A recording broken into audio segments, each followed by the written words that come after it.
What in the hell is going on, Americans? Jericho Green here with you once again. Time Magazine, what is your problem?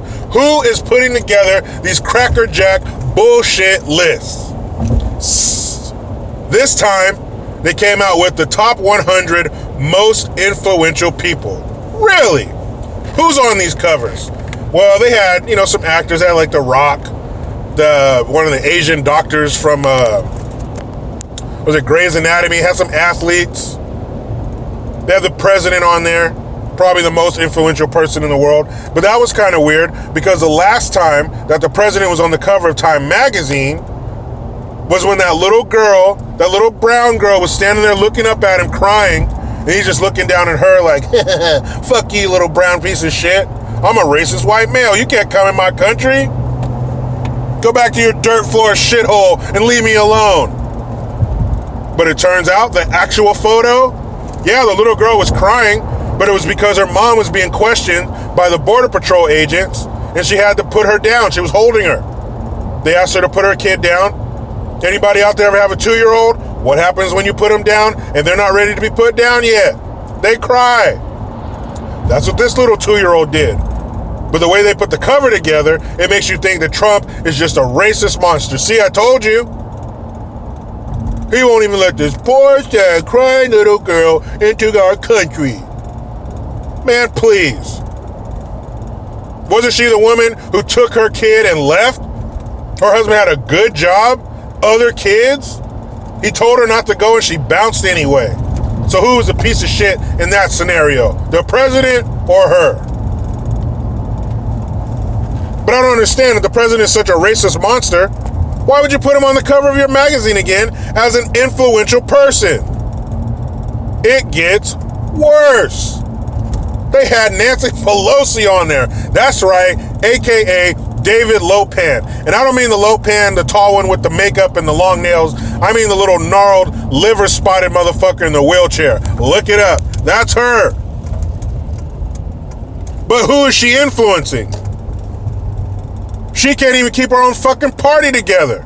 She has those two rabid Pomeranians, the double agent Ilhan Omar and Ocasio-Cortez. And somebody told me in the comments the other day, they're like, actually, Ocasio-Cortez is Puerto Rican, not Cuban. Yeah, I get it. But there's no funny Puerto Rican accents. I know what I'm doing.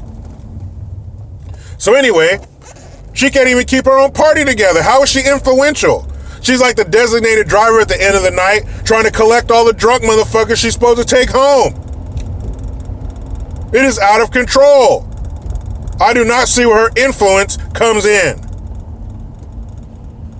And then, of course, the cherry on top, the creme de la, they had Blasey Ford on there. You might recognize her from such movies as Wayne's World and Wayne's World 2. Tell me that woman doesn't look like Garth.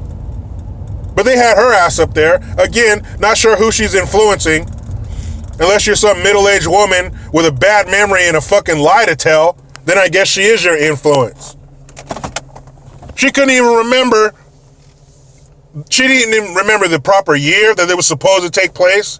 All the people she brought forward as witnesses, they didn't even remember the fucking party happening. What the fuck? How is that? How is that influence? But they had to bring out the big guns. So they got Kamala, the Ugandan nightmare.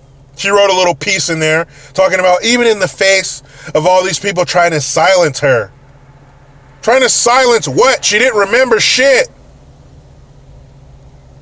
What were they trying to silence? Turns out she was fucking lying. Didn't he get confirmed anyway? All that heat and scrutiny you put him under, his family,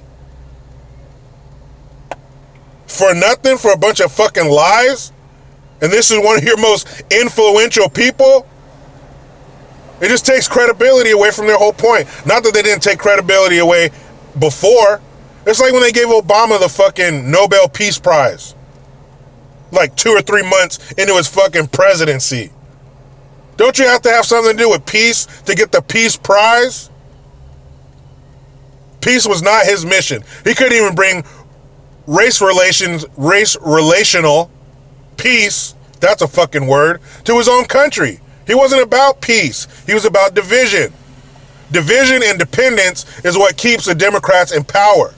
If everybody's working and everybody's eating, providing for themselves and their family, why would they need to be dependent on them? We wouldn't need them. That's why they're piping in a new voting bloc. That's why they're ushering all these illegals across the border. Because we're working. Our economy's doing well. We don't fucking need them. But they're like, I'm not done with all this power. All this money. Hell, I'm not done with it. We need somebody else. Fuck you, dumb, working class idiots in America. We don't need you anymore. We've ran that course. We need new ones. Let's get these little poor people from across the border over here. They'll vote for us.